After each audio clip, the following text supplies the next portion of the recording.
So hello and welcome to Steam Powered PD. My name is Kern Kelly. Today is Friday, May 29th. Yay, it's Friday. We have finally warmed up around here. I'm sure it's hot and muggy wherever you are. So what we're going to do today is a little bit different than other sessions. A lot of sessions have been very tech heavy, and that's fine. We'll pick that up again come Monday. We'll start again and kind of make sure we answer those questions as we have been. But I wanted to end the week, after a conversation I had with my own children at home. I want to kind of talk about some of the things they're going through from the student end and kind of talk about looking forward. We're wrapping up the year, more or less. We have a week or so to go. In most places around the state, have the same situation where they're kind of wrapping up for the year. And so before we do that, I wanted to reach out to everybody and kind of think about what school might look like going forward. And I'm thinking in the fall specifically. So let's throw up a screen share. Okay. And the idea here is preparing for new learning, what that may look like. And again, obviously nobody has all the answers. This is not a definitive, set in stone thing, but making our best guesses like we always do every day. We prepare for the best and hope that it happens. But if it doesn't, we're ready to go for whatever comes down the pike. And so it's really important for us to think ahead. And what happened so far, I was trying to think of a good metaphor or the best way to kind of explain these last couple of months in education. And the only thing I could think of, and this is kind of just a representational view of this, is, we had a flat tire. What that means is, everything went on hold.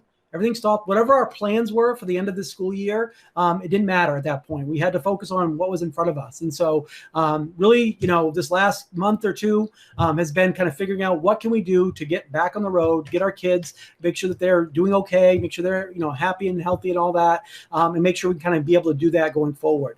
The summer's upon us. It's going to be here sooner than we think. And so we'll have a little bit more time to reflect, but also to get prepared for if either this or something like this happens again. I've mentioned this before, and I'll keep reiterating it. Any of the work that we've done these last couple of months, any of the PD that you've been doing online or any of the time you've been putting in, it's not time wasted. It's not time that we put in and like, well, if we go back to business as usual in the fall, it doesn't really matter. No, this is, these are skills that we'll use going forward. There's certain realities that will, entertain that we didn't have available to us before. Of course, as we already discussed before, but we want to start with the important things, and that is making sure our children, our kids, our students are, they're healthy, safe, they belong, all these kind of components that we know about this. But it also doesn't mean we ignore the top ones. And that's, going to school, going for our education system isn't just to feed them lunch and to have them a place to stay while mom and dad are at work all day. It's really to hopefully to encourage them to build that self-esteem, to really, challenge them and make sure they, can think about what's going to happen next. And we want to make sure that all those things are part of our future progress. It's not just a case of making sure our students are, they're safe, they're being fed, they have connection, and we're good, problem solved. It really is important for us to kind of bring them into the community as well. I don't know about you guys, but I remember this book as a younging, the idea of, having substitute teachers. And it's felt a little bit like this last kind of half of the year or last couple of months has been kind of an extended long-term sub where, we get kids in there, we're giving them work, maybe worksheets or maybe some variation of that, but we're not doing really any hardcore thinking. And it was really too much of a surprise for us to expect that, I'm sure. But, that's going to change. If we think about what we're doing now to what we were able to do, say, come fall, we really have to think about how we can kind of go beyond just substituting what we've been doing, but actually improving it. And so we've been really working hard in the district. As far as I know, we've been kept up with the tech support, as far as hopefully that hasn't been the issue. We've really been working hard in our district to make sure kids are connected. I won't say 100% of the kids are connected, but almost everybody's connected as far as either internet-wise or device or whatever we can do to make that not be the issue. So it really comes down to the education we're able to provide. And so we kind of go beyond that idea of that long-term sub or, just kind of placeholder mentality to what can we do next? What can we offer that's above and beyond? Some of you may have seen this graphic before, SAMR, and this is kind of the integration graphic, the idea of taking technology and integrating into what we're doing. I think a lot of us have been doing a substitute, and that's a great place to start. We think about, the surprise that was sprung upon us this last couple of months. The idea was, I have my classroom, and now I kind of have a digital version of the classroom. We're setting a certain time. We're doing these kind of video calls best we can. We have, students joining us as much as possible, and that's great. We absolutely start there, and that makes sense. Going forward, we're going to want to get to a place where it's a little bit beyond that. It's not just replicating what we've been doing, but it's hoping adding value or kind of improving upon it. And I'm not saying that the expectation that everybody's there yet, but that's where we want to aim towards, right? The idea that, yes, this is fine, a place to start, but what can we do that we couldn't do before? Or how can we even improve what we've been working on? I just want to share a quick story, and I think this is really, to me, it reminds me of kind of the situation we've been in. So many of you know my wife is a physician, and I remember very distinctly her going through residency. One of her residency, she did her OB residency in Camden, New Jersey. Very different culture, very different environment that we have here in Central Maine. But one of the stories that she came back one day, I asked her, she would go and do her work, and I would, touch base with her, and I'd ask her, how is she holding up? How could, as far as, very stressful and very kind of traumatic experiences when she was there. They'd have, basically, as she put it, babies having babies, kids, young kids, 15, 16, 17-year-old coming in with pregnancies. And that was her role to kind of deal with that. And I asked her how she would do that. How would she emotionally kind of deal with that kind of trauma coming into it? And she said, at the time, they don't want my empathy. They need me to be a professional. They need me to help them in that situation with the skill set that I have, with the professionalism I have, with me to make sure it's going to be okay. And so I kind of think about that, again, this was sprung upon us very, very abruptly and very unexpectedly. But us as educators, being that professional voice for our kids, for our children, and being there for them. And I think we've done a great job of it. It's been astounding to see the work that our students have been able to do with the situation we've been in.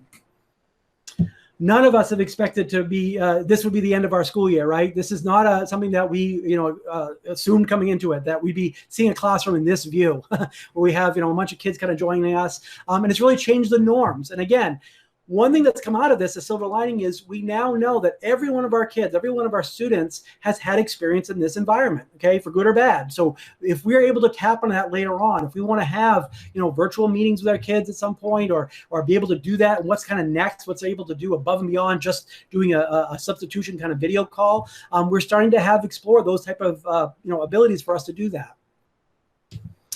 This is a great quote, and I think this applies very much right now. So it's William Gibson. He was a science fiction writer. The future is already here. It's just not evenly distributed. So you think about what we've been able to do, and yes, we do have holes that we try to work on. We do have, certain students that, for whatever reason, if it's logistics, if it's their home life, it's whatever the thing is, they're just not at the same level as everybody else. And we know we do our best. We do our best for everybody as much as we can. But that also doesn't mean that we don't do anything, that we don't kind of cater necessarily to the lowest common denominator where we only can do what every student can do. Again, it changes the game a little bit because we don't have them in the building with us, but we definitely do what we can do with what we have. And I know, again, these situations are not ideal for everybody. There's students with, learning disabilities that this is really hard for. There's students without learning disabilities this is really hard for. But we make do with what we can do to try to reach out to those students and try to give our best opportunity that we can provide for them. So come next fall, is it business as usual? And the way I'm thinking about it, again, as we talked about earlier, the idea of, plan for the worst, but hope for the best. Even in the best scenario, even if somebody waves a magic wand and everything went away and we are going back to business as usual come September 1st, the reality is things have changed. And what I mean by that is, the expectation, the tech ability level of our students, parents, kind of their roles of what's happened. So I think we will be able to use that and hopefully grow from that. I would be surprised even if we are able to all go back into the building together, just like we've done before, if there aren't some, low version or percentage of parents that aren't willing to send their children back. And so there will likely be some virtual component to that. If it's recording yourself doing lessons, is it just providing it live and having kids join virtually? I don't know. Nobody really does at this point. But my big thing right now is we want to prepare for that so that if it does come to pass, we are ready. We have a few months right now, between now and the beginning of school, to get ourselves ready. Hopefully it doesn't come to that. Again, I would love to wave a magic wand and everybody back to what it was and we're good to go. And let's hope that's what happens. But of course, in our role, we want to be able to plan for what could happen. Kind of worse, again, plan for the worst, but hope for the best. And I think that that's our role right now as educators this summer, looking forward, is what we can do, what we can prepare with our own lessons, with our own, units, our own activities, things that we can make that will work if we have some similar, maybe not exact, but similar situation. This is a quote I'm sure you guys have heard before. Content is king is kind of a cliche, but I actually find this not to be true. This is one that might have been true when they were a certain subset of broadcast holders, people that they were the ones that control the content. When we think back to the years where there were 3 or 4 channels, and that was it. Then they basically ran the show. Now we're in a situation where content is no longer king. It's really a commodity. It's not a question of finding content, and I'm talking either educational or non-educational content. There's more out there than we can ever handle, get our heads around. What it really comes down to is what we can do as an education system or as teachers to bring our students into the content that we know is better quality, that's actually worthwhile. What I like to think of it as community is king. So the communities that we build in our classrooms or in our schools, that's the value that we give to that to bring our students in and make them, care, make them want to be there. Again, it's harder than ever when they're doing it virtually. It's changed the interface. Again, when we had kids in the room physically with us, we knew that, we kind of had a captive audience. We know what we're going to provide for them for information, and they're going to work back and forth.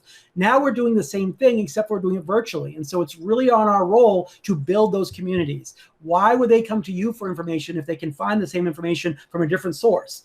Are you more, you're able to answer their questions easier? Are you able to work with them better? Are you able to have that personal relationship that we know you have going into it and kind of build upon that? The good news is our kids have already been doing it. They've been doing it without us at all. You ask most students if they have online friends who they've never met before. Most kids will say yes. They've played games. This is Minecraft, for example. But they played games where they have people that they're friends with, virtually, but they've never actually face-to-face met. And again, to say that they're not friends is kind of like to discount the idea of pen pals. You couldn't possibly be their friend. You've never been in the same room with them. I don't think that's true anymore. And so I think it's important for us to kind of capitalize on that and build our own communities in our classrooms, in our schools, that kids are able to join and feel a part of for all of our students. Again, not just the kids that are gamers, but really for everybody. And there's other experiences of this as well. This is kind of, I see this idea of community as being king. You think about, concerts. One of the reasons why you go to a concert, it's not only for the music, it's cool to be live, but it's also the experiences. You're with, thousands of other people who feel the same way about you do about this music. They want to be there and kind of experience it together. Sports games, right? Why do we bother going to a sporting game? Very seldom are you able to see the actual sport better. Usually it's a case of you can't see it as well, but you're in the experience, right? You're in the community of other people doing it with you. Now, yes, these are physical spaces, but at the same time, they are able to build virtual versions of it. Even playing on the playground, our kids go out there. We don't want them to play by themselves. Ideally, we want them to communicate with other kids and learn how to work with each other and how to play together. And again, those kind of communities that are already happening naturally, how can we capitalize that for the fall for our students in our classrooms? Some new classroom etiquette, things that, again, we never really thought we'd have to even bring up before in face-to-face, but these are things that are realities. Being on time. Now, again, that's always, it's been an issue, of course. It can be even in the physical classroom, but it's really important more than ever that we have schedules and kids are able to stay by them, right? We kind of expect them to be on time, not only for themselves, but also for the other group as well. So that's more important than ever. Being engaged. I don't know about you, but I've been running classes just like before. And if you have students that are not on, if their video's off or their audio's off, at some point you have no idea if they're actually engaged or if they're even in the room. We had, let's see, on Tuesday, the power went out up at the high school in Central Newport, went out. And you could see a bunch of different, now I'm not in Newport, so my power stayed on, but a bunch of different kind of windows went out, and there was a few left. And I'd ask, who's in there, who's here? And you'd see some students had left the room, basically. They weren't in there. And so these are the type of things that we're going to have to build expectations around that. If you're going to be there virtually, you need to be there. That said, being dressed, right? This is one that you never have to address in the classroom, right? But now we had, a situation where you have to make sure you're not just lying on your bed, kind of half awake and half asleep, right? There's certain expectations that we're going to have to build into what we want them to be there for. And finally, a willingness to learn. There has never been a better excuse for our kids to say, I couldn't learn. I couldn't do it. I'm not saying that those are not just excuses, but rationales behind why they can't do it. There are very real reasons sometimes why they can't connect. We want to address those. We want to help those. We do everything we can. But we also want to have a situation where if they just kind of walk away, we can't just let them, right? We don't want them to I'm going to ignore this because I can, because nobody cares. That's where we get into problems. And so we really want to do our best as an education system. How can we reach out to those kids? How can we make them want to be there?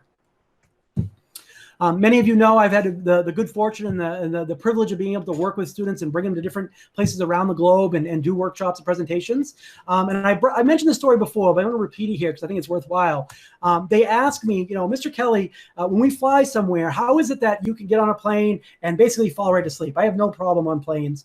Get on there as soon as the everything's done, the announcements are done, I'm out. I'm basically knocked right out. So they asked me, like, how can you do that? I get nervous, whatever. And my story for them and what I tell them is, look, if something happens, if we have turbulence or whatever, I'll look up and I'll look at the stewards or stewardesses. And if I see that they are fine, they're not really concerned, then I'm not concerned. But if I notice they're starting to get nervous, and maybe I might get nervous. And the reason why I bring this up as a story is, to me, this is kind of the same idea as what we're going through right now. Yes, this is a new experience for us as well, of course, as educators, as parents, as teachers. And so this is new for us. But our kids are looking to us and seeing how we respond to this experience, what we're doing, how we react, if we kind of roll with it in stride, or if we're getting nervous, or whatever that is. And so, again, coming back to that professionalism, it's really our role to take on to be as optimistic and basically be there for our kids right now. And again, I've witnessed this at our own staff, seeing and talking with kids and talking with students, and it's really been an amazing thing to watch, and couldn't be more proud of what I've seen happen with us. I just want to finish with one last saying. So this is an email that my son, he's in 6th grade, wrote to his teachers. I had no idea this happened until afterward. Actually, one of the teachers forwarded it to me just because they said, hey, did you know that he put this out there? And I just thought it would be a great way to kind of finish today's talk and wrap up, Friday afternoon.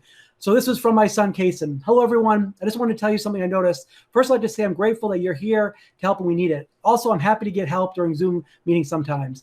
Mainly, I want to point out that even if your other teachers aren't mine, they still work their butts off. I didn't want to write the actual word, but it's because their job and it's yours too. Hashtag teachers rock. This virus ain't holding you back. So I was very proud of him. Again, I had no idea he had done this until afterward, but it does, for me, it kind of gives that feeling of how important it is for our kids for us to be there, and how proud I am to see our teachers and what they've done, even in this short amount of time, and really looking forward to going to the fall of what we're able to do even more than this time, even more above and beyond what we've done before. Thank you all very much. Have a great weekend and enjoy the weather. See you on Monday.